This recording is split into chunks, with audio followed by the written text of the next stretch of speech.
because it's nice to have your cameras on, because you can see who you actually are. So I'm now going to say formally welcome, because we're recording this, to I think it's our third forum.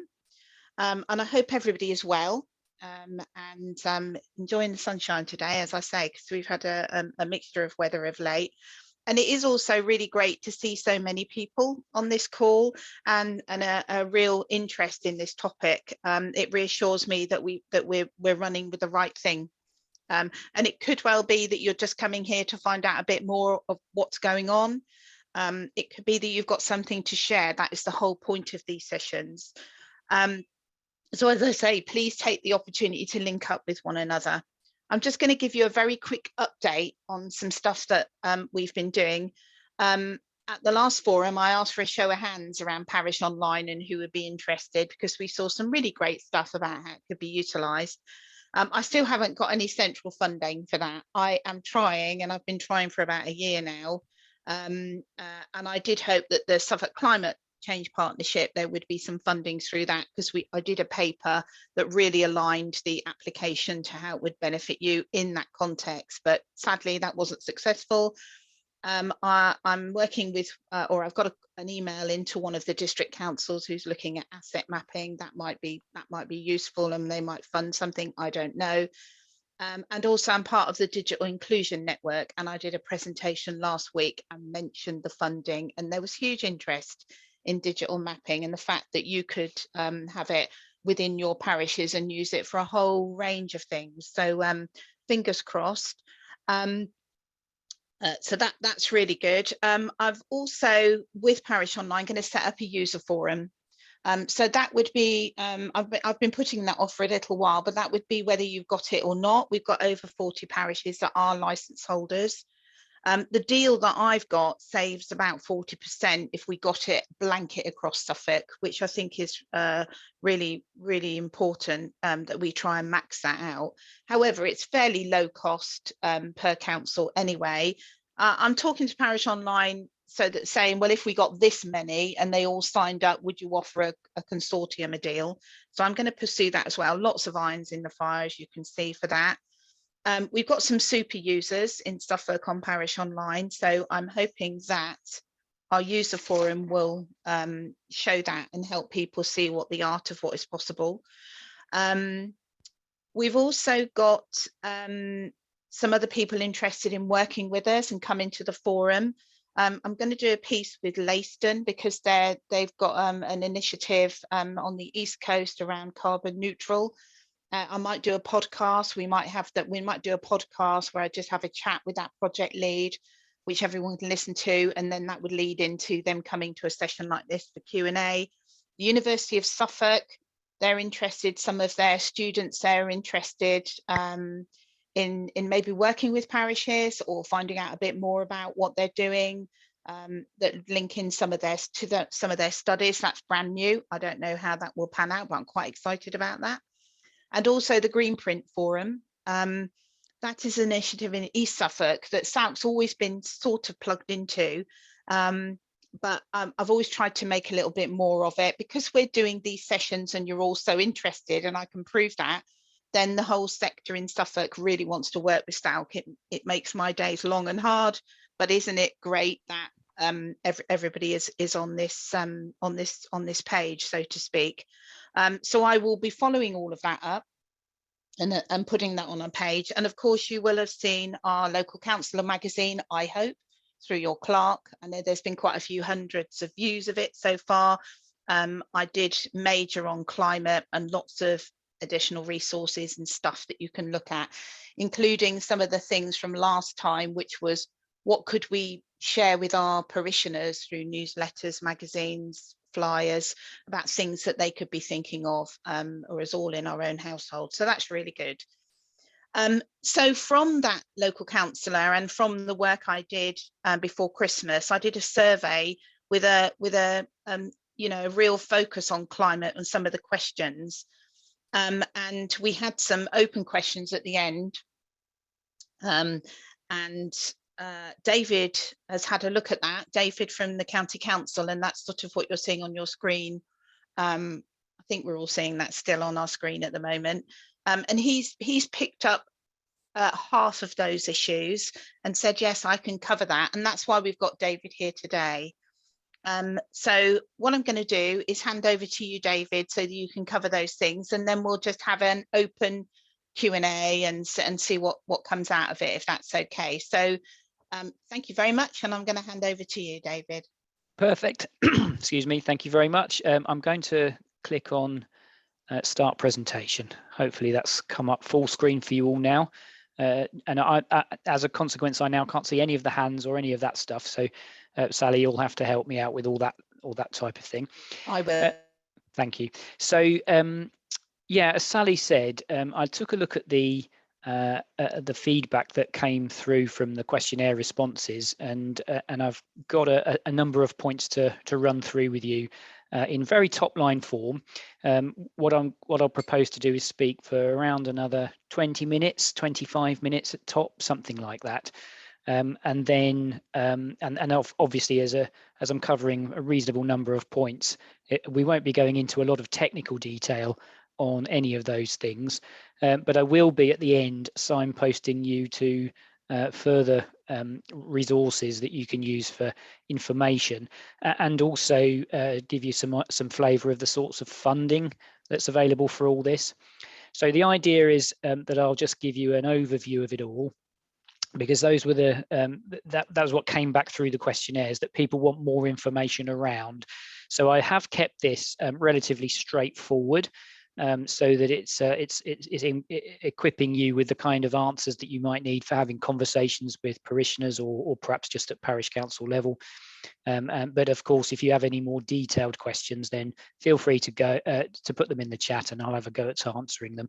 Obviously, the more detailed we get around any specific subject, the less time we'll have for the broader analysis. But that's fine. We'll see what we can do in the time that we've got. So as I'm actually the Climate Emergency Programme Manager. I've started in that post at the start of the year. And what that means is that I'm on behalf of Suffolk's public sector leaders reporting in to the Suffolk Climate Change Environment and Energy Board, which is overseeing implementation of the Climate Emergency Plan. So the Climate Emergency Plan is a plan for all of Suffolk's public sector organisations. So it's not just a county council plan. And in it, we state that we've all set out and committed to pursue net zero strategies in our own organisations.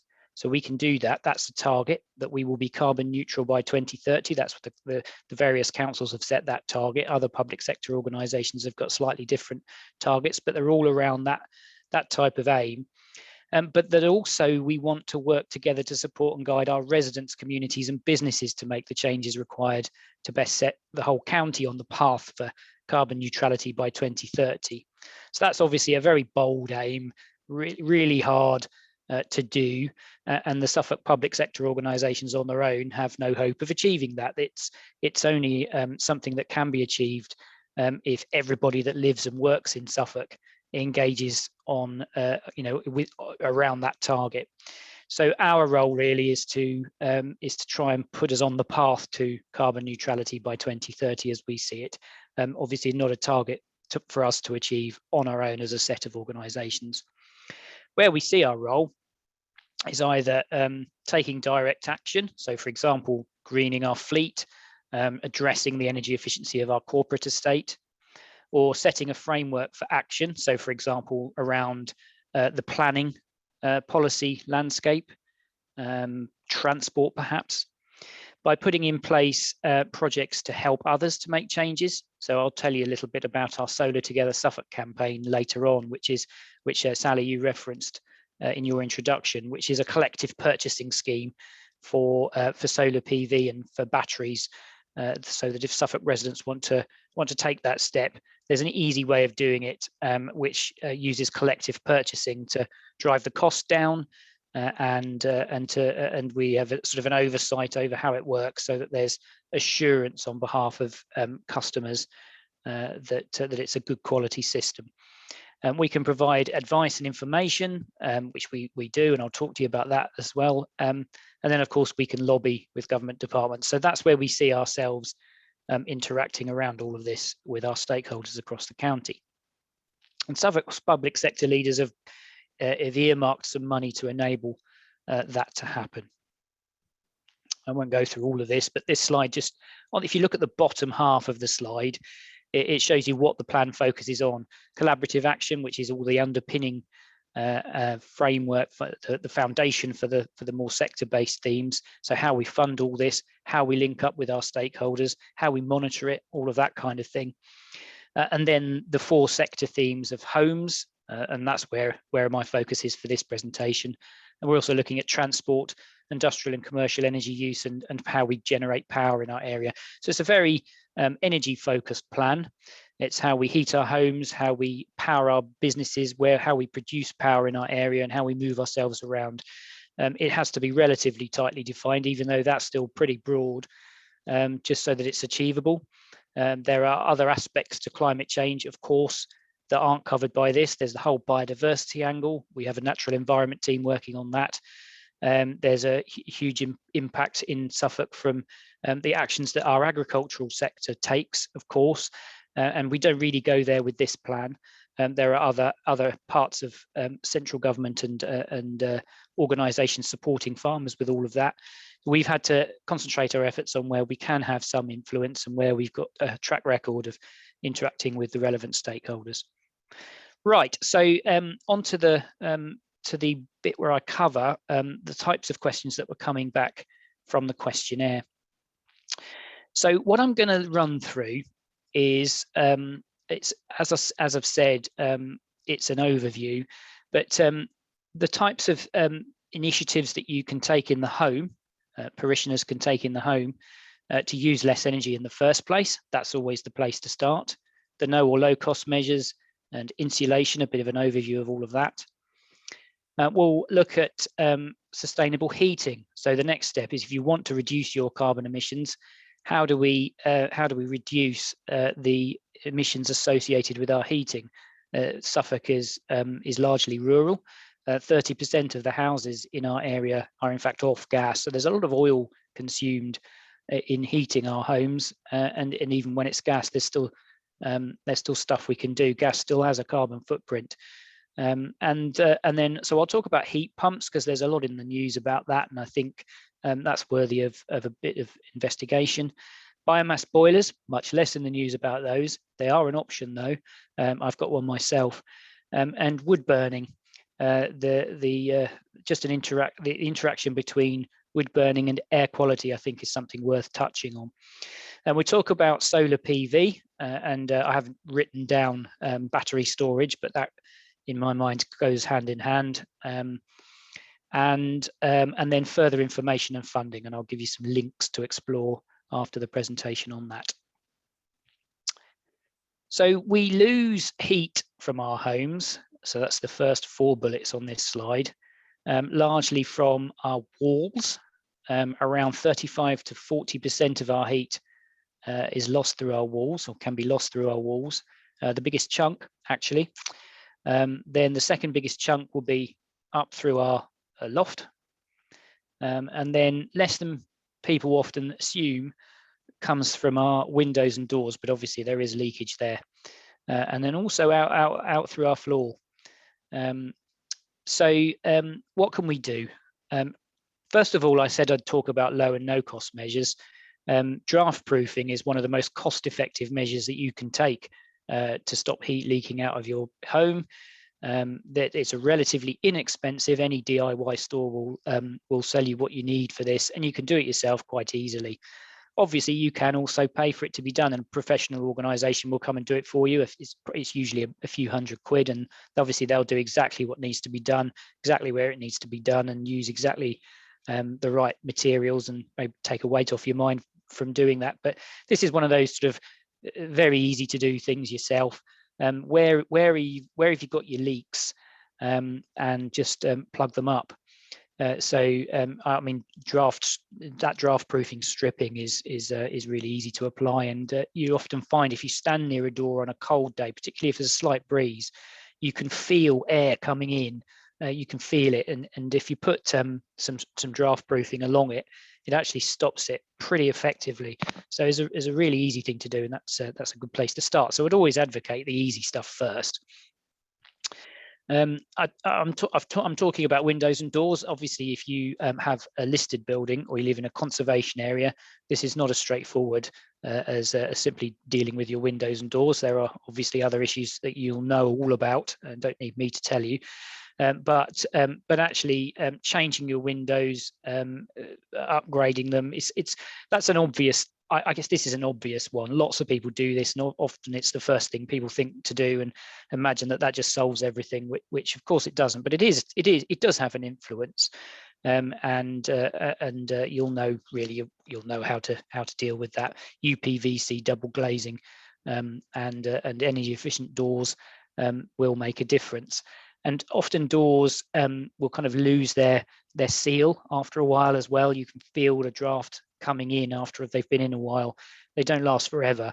It's worth getting that looked at. And of course, try repair first as a first step. It's not necessary all the time to replace the lot just because you've found a couple of leaky windows with some condensation on. Often there are ways of repairing them. There are companies that will do that for you, and it's not that expensive. It's worth thinking about that rather than just replacing the lot. Thermostatic controls, most of you will have central heating. I won't assume that all of you do, but if you do, then it will almost certainly be programmable. So that's you've probably got that covered. But there are lots of people that still don't have programmable central heating. And even if they have got thermostatic radiator valves fitted to their radiators, which is one of these dials in that you get on a radiator, and you'll get them throughout the house, throughout every radiator will have one. Even if they've got those fitted, they're not using them. So either the radiator's blaring heat into a room that's hardly ever stepped into, or it's switched off in the room that you're sitting in most of the time, and you think your central heating's not working. Take a look at your TRVs, how are they set? You want them pretty much on maximum in the room where you're sitting, and they can effectively be pretty low everywhere else. You might want to turn it, get into the habit of turning your radiator up in your bedroom before bed. But the point here I'm really making is, if you've got TRVs, use them. And if you don't have them, you might want to think about getting them fitted, because that can really make a difference to the efficiency of your system. Your system only loses heat where you ask it to lose heat. You're asking it to lose heat into the rooms that you're using, and that's what it's for. But don't ask it to lose heat into rooms you're not using. That's not necessary. Then we talk about wall insulation as having a big impact. So if you've got a property that's been built post 1930, then you'll have cavity walls. So you'll have a space between two sets of bricks, basically, and that should be filled. Makes a massive difference, and there are really no issues with damp in post 1930 houses where that's been done properly by a contractor. So that's a very easy thing to do. It's not that expensive either, a few £100. Probably getting, it depends on the size of the property, obviously, but that is well worth doing. It has gone up in value in price in recent years, but it's still a very cost-effective thing to do. You do lose a lot of heat out of your walls. So if you haven't had that done, you really should do. If you've got a pre-1930 home, then the chances are that it's either solid wall, or indeed, if you've got a traditional property, a much older property, you might have other materials. For example, my parents' house has walls that are effectively wattle and daub. They're kind of they've got twining and sort of caked with a certain sort of like effectively a mud-based thing. So older buildings have lots of different types of walls, but your general pre-1930 homes are solid walls, and so then you're looking at either external wall insulation. That's effectively a covering over your walls to stop heat from escaping. Or indeed, you can get internal wall insulation, which is much the same, but on the inside. But obviously, you've got an impact on room space when you do that, but it's slightly more cost effective. Either way, that has got to be done by a contractor. Often traditional properties, pre-1930 properties, do rely on a certain element of breathability. So if you cover your walls without proper ventilation, then that can lead to damp. So cavity wall insulation, not an issue. With damp, unless it's not been done properly, that's another matter. That would be something to take up with your contractor, but really that's not really a concern. But with solid wall insulation, you do have to get that right, and it's more expensive. And generally, solid wall properties, in towns, can be quite a bit smaller than the sort of more as you go further out, and so you've got a cost benefit equation there to think about. So typically, cavity wall insulation, solid wall insulation can be as much as £10,000 a property, and obviously, depending on the scale of the job, it can be more, could be less, but a rule of thumb is around that sort of level. So it's not cheap. But that's something that to think about. And then just lag tanks. Make sure your tank's got a jacket on and your pipes are lagged. And radiators, if you've got radiators on an external solid wall that's not insulated, I'd heartily recommend a reflective panel, which you can fit behind the radiator to radiate heat from the back of the radiator panel back into the room. Otherwise, it's radiating it out of the solid wall. So that's something you can do quite easily, quite cheaply, and that does make a difference. So as I say, apologies, but it's quite top line. Many of you will have known all about all of this, so apologies for that. But there isn't the time to go into lots of detail on all of this. On to electricity. LED lighting, something easily achieved and will make a difference in terms of your house's running costs and electricity bill. And I'm not going to spend much time dwelling on the kind of turn things off standby. I think you all have heard those messages. I mean, obviously it will make a difference, but generally speaking, you're not using a lot of power doing that sort of thing. But you are using quite a lot of electricity lighting your homes, and make sure that your lights are on in the rooms that you're using and not in those that you're not. And it does make a difference. Smart meters, your energy company will provide you one of these for free if you want one.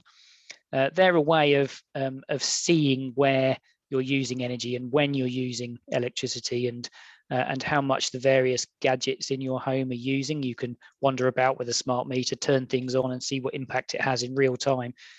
So that's sort of a benefit that the electricity company will tell you about when they fit it. They're quite neat. They're only as good as you allow them to be. If you change your behavior as a result of what you're learning from your smart meter, then that's where the benefit comes from. If you're not particularly interested and leave them sitting on the side, then they won't make any difference at all. So think about what you're wanting it for. But it's free and quite interesting. And the ultimate message on this one anyway is just use what you need. That's what it all always comes down to. Don't use what you don't need. Right, moving on to sustainable heating. So most of us have got either an oil or a gas boiler. Actually, I've got a biomass boiler, but I think it's fair to say that most of us, by far most of us, have either an oil or a gas boiler. And so we might be thinking of looking to the alternatives. And as I said, there's lots of talk in the press around heat pumps. Are they the right thing? Is that the direction of travel that we should all be taking? And where are they best located? Now, if you speak to a manufacturer, they'll say that there's no home that won't take a heat pump, and it's just a question of system design. And to a large extent, that's my view as well. And there's research recently that's been published and which BEIS are making available. I think we're going to try and have a link to it on our Green Suffolk website if we haven't done that already. which kind of backs that up, some evidential analysis that's been carried out. But I think the general rule of thumb is that if you're putting in an air source heat pump or a ground source heat pump, you do need to have ensured that your home is as well insulated as it can be. That's really important, because both ground source and air source heat pumps, they take heat either from ground source, either in the case of ground source heat pumps from the ground, and in the case of air source heat pumps just from the air. They'll transfer it into your home via a heat exchanger into your central heating system. It's as simple as that, really. But they do run at a lower operating temperature than your oil and gas boilers, and so they're more of a trickle heat. You'll need to have them on for longer periods, and you can't expect an air source or a ground source heat pump, once you switch it on, to immediately deliver lots of heat into your property if it's cold, in the same way that you might with your oil and gas boiler, depending on how good it is. Yeah, those are some considerations to think about. They're relatively expensive. An air source heat pump, for example, around 8,000 to 12,000. Expected lifetime, something like 20 years, but you probably not get that guaranteed by an installer. But these days they're quoting the life of a gas boiler at around 12 years, and I think that what you'll get from an installer is it's going to be roughly comparable with that. And so the extent to which it's cost effective will depend on how you're using it, how well insulated your property is, how well designed the system is, and of course the price of electricity. So the electricity price is strongly driven by the price of gas on the wholesale market. 40% of our electricity is produced by gas, and so it has a massive impact, and that's really what's driving the rise in prices. Is gas on the wholesale market. It's not anything else. That's what it is. And so it has a big impact in terms of your running costs. But of course, if you're using gas to heat your home anyway, there's a clear impact, direct impact from the gas price on the cost of heating your property using a gas boiler. So there's a sum to be done there. But I think that generally speaking, it's not wise to assume that your running costs will immediately drop from installing an air source heat pump versus a gas boiler. There are lots of factors at play.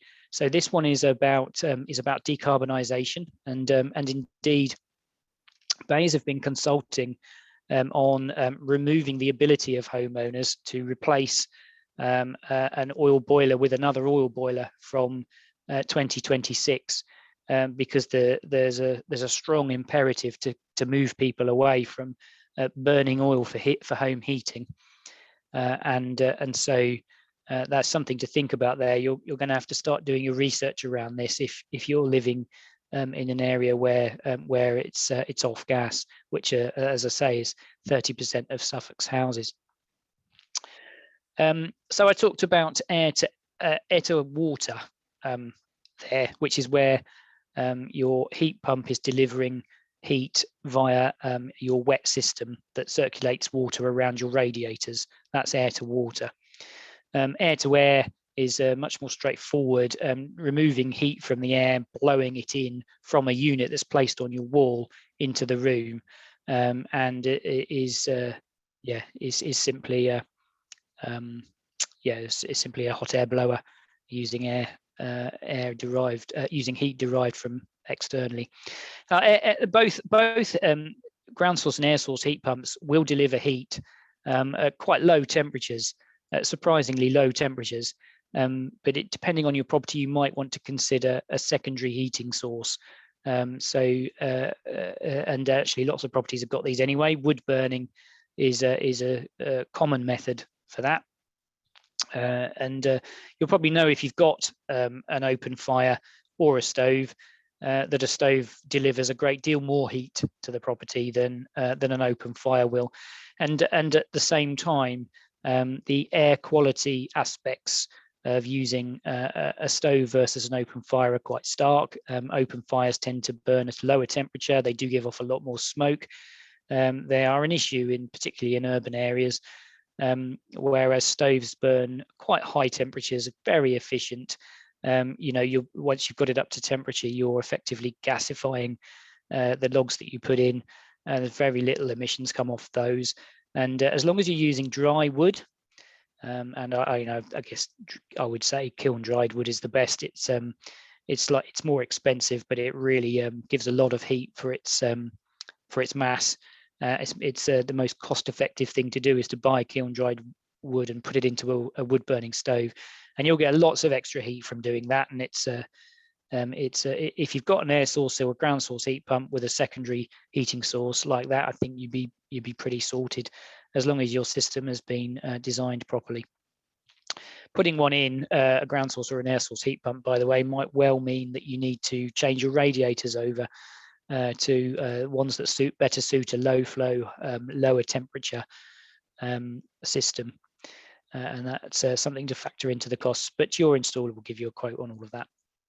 On biomass boilers, they're not really in fashion. By the way, Sally, I keep getting pinged. Is that because of anything? Am I supposed to stop and respond to that, or no? Should I It's people either dropping out or joining for the first time. It's the doorbell, so don't worry about it. All right, brilliant, thank you. Yeah, so a biomass boiler it's not really in fashion at the moment. It was sort of talked about in the same on a par with heat pumps back around 5, 6, 7 years ago. It is still a supported technology through the renewable heat incentive as things stand, and lots of them have gone in. They're pretty good actually. If as I say, I've got one myself, and it's very powerful. I've got no concerns over its ability to heat my property, and the pellets are not impacted by gas prices.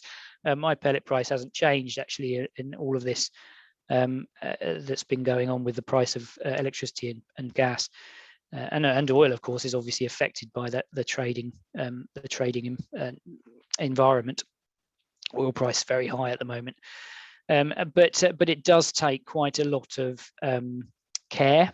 So a biomass boiler requires cleaning out every week, or in the summer every 2 to 3 weeks. It does occasionally fail to fire. You've got to get to know your boiler. When it happens, you'll get a little error code on the front, and you just need to know what to do to deal with that. In which case, you might need to just go in, clear out the unburnt pellets, and restart it, or have a little shufty around to the auger at the bottom to make sure it's not blocked. It's a slightly more finicky thing. It's not what installers call fit and forget technology. You just have to get to know it a bit. Personally, I have no problem with that at all, but it's not for everyone, obviously. So that's why caution is advocated with the use of them, and they do burn wood pellets. They're mostly offcuts from the sawmill industry. It's pretty sustainable, but they do burn wood pellets and give off smoke. So the more urban areas, and there's not really any drive to recommend in the installation of biomass in towns and cities. But in rural areas, I think they're a perfectly good solution if you're prepared to to get to know the boiler and work with it. Solar PV and of course battery storage. I should have put a picture of a battery on there as well, shouldn't I? You just need a southeast to southwest to southwest facing roof, and you can generate electricity from the sun. I don't think there's much more to it than that, really. It's quite straightforward as a technology. There are planning aspects to consider if you're in a conservation area or if you have a listed building, but it's permitted development so everywhere else, as indeed are air source heat pumps, ground source heat pumps, and so it's really a question of whether it's what's something you want to spend your money on. A rule of thumb is that solar PV added to your roof without a battery store will give you around a third of your electricity needs, and that more than doubles with the addition of a battery to the system. The reason being that the bulk of your power is going to be generated during the day, during the summer, the spring, summer, autumn months, for obvious reasons, and obviously you're not able to use all of that, generally speaking, unless you're at home all the time running lots of power hungry equipment. A lot of it will just get spilled back to the grid, so that's why you use about a third of it in just the things that you're doing during the daylight hours. But as you can see, with a battery, you can store all that power, or as much of it as the battery will take, and then just use it from the battery in the evenings when the lights come on and you're cooking and your TV's on, and when you're really starting to use your power, your battery then can kick in and use a lot and greatly improve the efficiency of your system. So they are worth looking at in conjunction with a solar PV array. The price has come down quite a bit of batteries now. I think they've probably still got further to fall, but it is a cost-effective thing to consider. There's no financial incentive to installing solar PV anymore. I'll talk about finances in the next slide.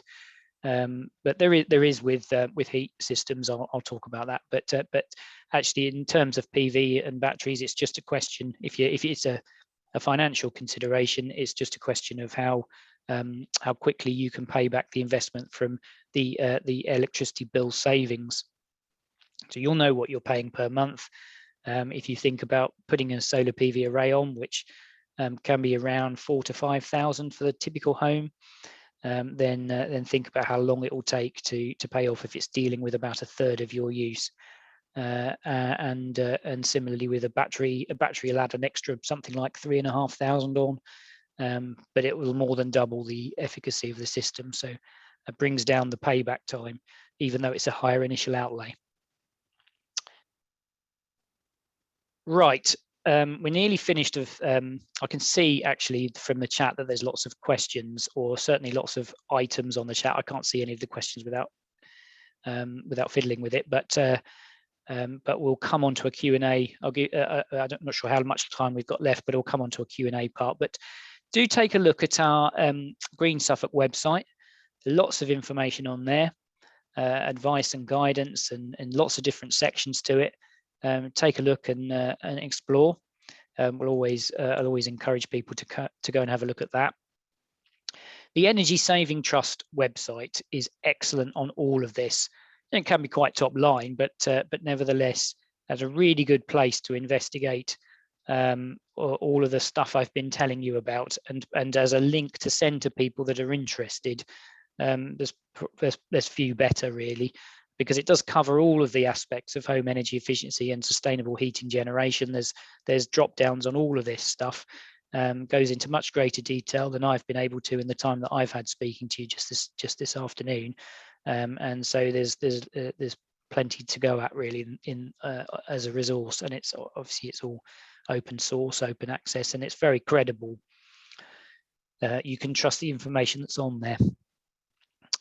We have got a campaign for those in or at risk of fuel poverty called Warm Homes Suffolk, and that's where central government funding for energy efficiency measures is directed. The current funding climate is directed there, and I think that's right. So we've got a website called Warm Homes Suffolk, which gives you information on what you can get, and has links to further contact people that can help you to talk through what you might be eligible for. So for people, if you've got parishioners that are in or at risk of fuel poverty, you know their income is low and they're spending a lot on heating, there is a strong chance they'll be able to get financial assistance to upgrade the energy efficiency of their properties. So I would urge you to familiarise yourself with that in case there are parishioners you can help.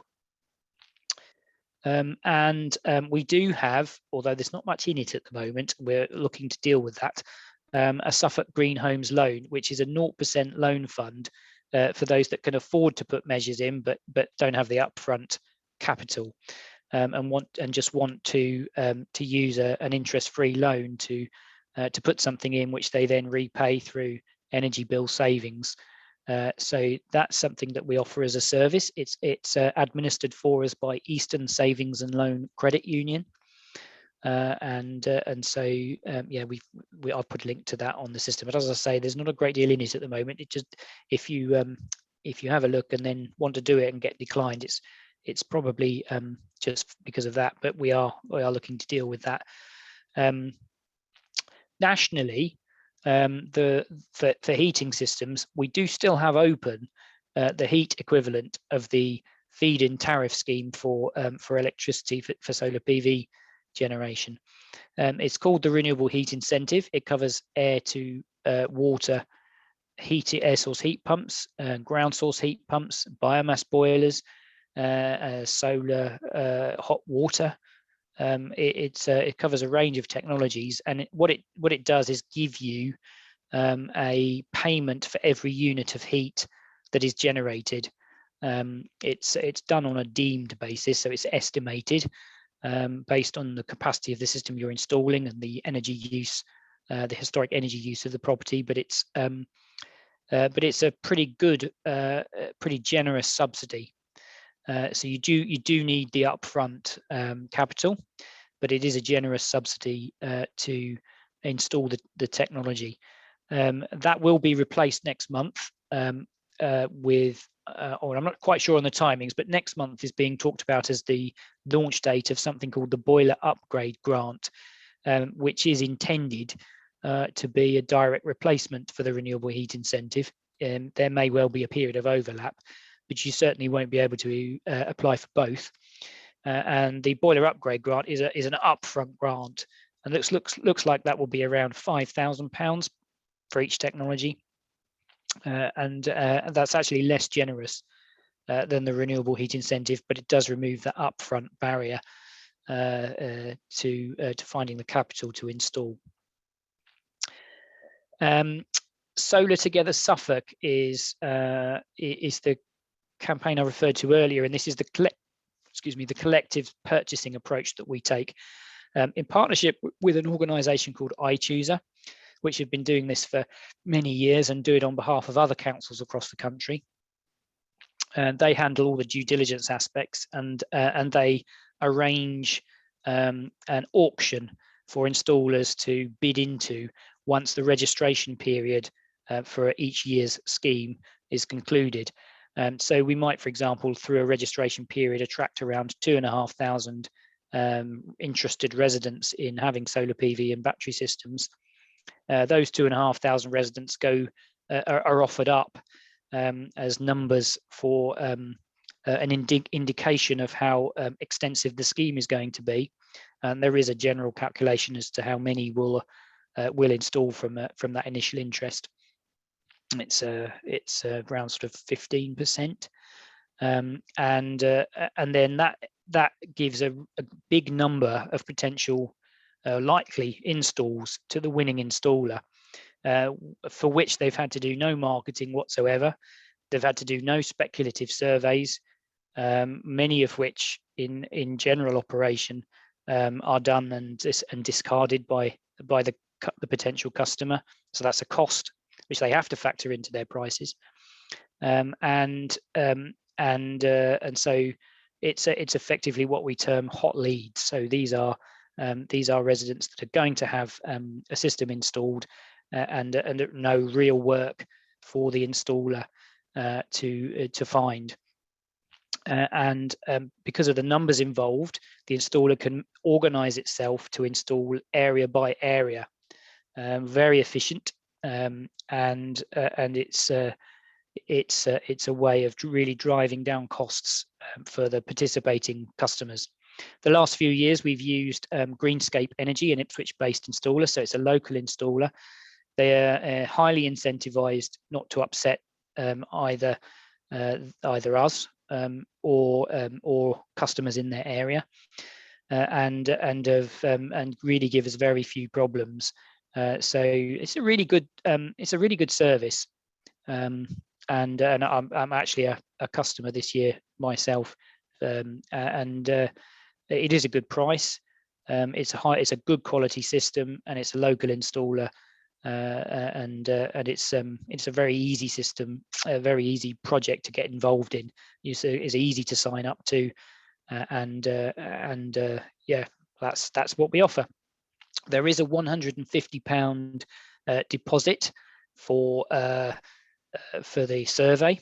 So if you've decided that you're going to do it, and you want and you then pay a deposit, if the survey comes back and the illustration is not as per the indicative illustration when you registered, if something's gone wrong with it, if the roof your roof means that you need to spend extra on roof fixings or whatever it might be, if you can't get as many if they can't get as many panels on as you thought that they could, and the price is different and it's more expensive, then that's a refundable deposit. It's held in a third-party account. The installer doesn't have that until such time as the final bill is due, and then it's given to them as part of the final cost.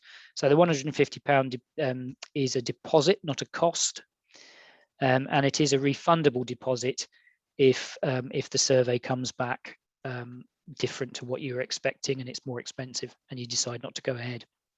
But what it does mean is that you can't pay your £150, get your survey done, and then decide you've changed your mind, because that is a cost to the installer, and that if we allowed that, it would affect the price that can be offered.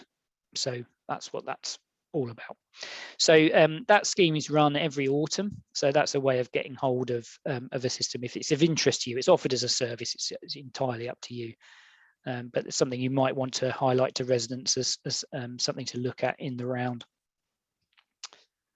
Right, I'm going to stop there. I feel like I've been doing quite a lot of talking. I'm not sure what the time is, but it must be getting to the point where I should ask you, where I should answer some questions.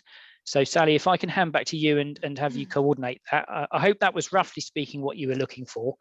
Yeah, look forward to answering any questions if not. Yeah. I mean, there's lots of information there, and the whole point of this forum is to sort of, not only receive some information, but also to kick around ideas of what people are doing anyway, so that we don't sort of reinvent the wheel. So we have got a number of questions. When we have only got 10 minutes, although we could go over a little bit longer, and I'll keep the recording going for those that need to sort of go, because we try and sort of stick this in the lunch hour really, if we can. So I've got John has got his hand up. I'm just going to ask a couple of questions that are in the chat, which are slightly before John, if that's okay, if you don't mind, John. But one of the questions was about the 1.5 million of total amount. Is that the total for funding? If not, is more funding likely? That's what's been allocated to the various projects, to kickstart various projects within the climate emergency plan. It's unlikely that will achieve a carbon neutral Suffolk by 2030, but one of the aspects of the collaborative action theme that I highlighted is to look into means of generating funding to make all this happen. So we're looking at ways of creatively increasing the amount of money that we've got to spend on initiatives in this area, and so, for example, we can look at raising money through community municipal investments, so enabling local stakeholders to invest in what we're doing and see a return, but whilst at the same time supporting low carbon initiatives. Whenever we spend money on any project, really, we're almost always using it as match funding in wider in projects which have a greater total project value, and we use the match funding to draw down the additional funding, and so that the money goes further. I don't know if that answers the question, but we might get more, but certainly not in the near term. That's a significant sum of money, and is really a statement of intent. It's been pledged by all of Suffolk's public sector organisations. I should hasten to add, it's not one. It's not like that's what the county council have given. It's a collective show of support for this agenda. Okay, thank you. And then there's just a couple, one on listed buildings, which has sort of come from Colin at Haverhill, and what this makes me lead into is that probably parishes on behalf of communities have got maybe some good ideas that we can factor in. And one of the big things I've said to the Climate Change Forum is do not do two communities, learn from them, and we go from the bottom up. So, I mean, you know, Colin has said that there's an outrageous difference between the charges by planning departments for pre-application advice for listed buildings compared to non-listed buildings, and that prevents many people from exploring what improvements they can do. So it's a big issue for us because we've got a lot of listed buildings and they're not necessarily mansions, just small cottages. I think that and those types of things we need to get in, you know, we need to get back from this sort of these community reps really. And of course we've got different planning departments, but collectively, you know, that's a very valid point that Colin makes, of course, isn't it? It's very valid. And someone also says about, you know, that where did I say it about sort of it's not so easy with older properties to sort of adapt some of these things, and you linked into that as well, didn't you, David? Yeah. It's definitely more difficult with the older the building. Yeah. I'm going to bring John in now. John, if you want to come off mute, I think you are off mute actually. If you want to come in and ask your questions, and I'll have another screen around the questions. Thank you. Thank you. It's an observation coupled with a call to action. A lot of what we've talked about is stuff I think we would all agree is wonderful, but actually we're talking as petitioners to laws we don't control. A lot of what we've talked about is because we are subject to larger bodies, usually the county council, setting laws and standards that we can't change. Two really specific examples. I used to own a listed building. The listed buildings people have not changed at all in deference to climate change needs, and they could. And secondly, we have yet to have a planning regime that says every single house we build is at the maximum specification. And we're still allowing people to buy underspecified houses. And a very good example, if you build 10 houses, why isn't it legislation that they have group heating for all of them, especially if it's greenfield? So I think we've got to find a way of working upwards, because we can't change planning things at a parish level. You can only make recommendations, and we're not really listened to. We know that. We might make a good point, but we've got to find a way of acting upwards to say to county councils, you've got to change the rules. Thank you, John.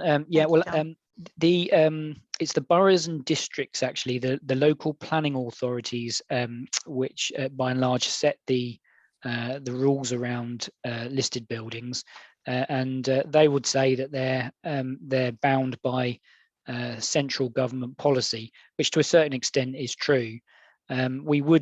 We are through the climate change plan, through our climate emergency plan, we do have actions around planning and aim to try to standardise approaches across the county and use the planning framework such as it is, because we have to operate within it, to assist us in allowing residents to do what they need to do with their properties. But there are definitely complications when it comes to historic buildings, which make things much more difficult. I would just add, actually, that English Heritage have really good resources around all of this. It's either English Heritage or it's Historic England. For some reason, I always get that mixed up. It's either one or the other, but they have some guides for people living in listed properties, which are well worth a look. Because there are things that can be done, but yes, you're constrained. We are constrained by the planning system, and I feel that frustration as much as anyone.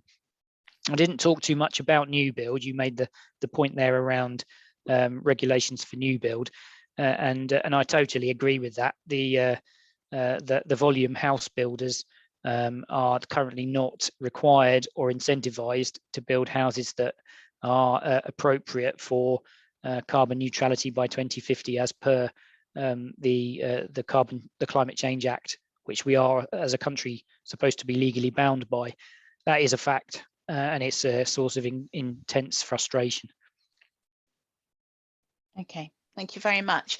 And I'm just looking at some of the questions. As I said, there's quite a lot here, and again, there's a couple of things that I'm aware of. One that Hugh says about information to communities. Is there, could this be translated so it can be used across communities? So I know, and you know, David, that there's going to be a big marketing campaign, and work's being done on that at the moment, which parishes need to, we need to get behind, don't we? So we can really push it out. So that's the answer to that. And I don't know the timescales for that, but I know it's coming. And then secondly, resources, information, links to website here, there, and everywhere. Again, something that I've pushed back on many months ago. And the intention is to have a central area and a review of the Greenest County website.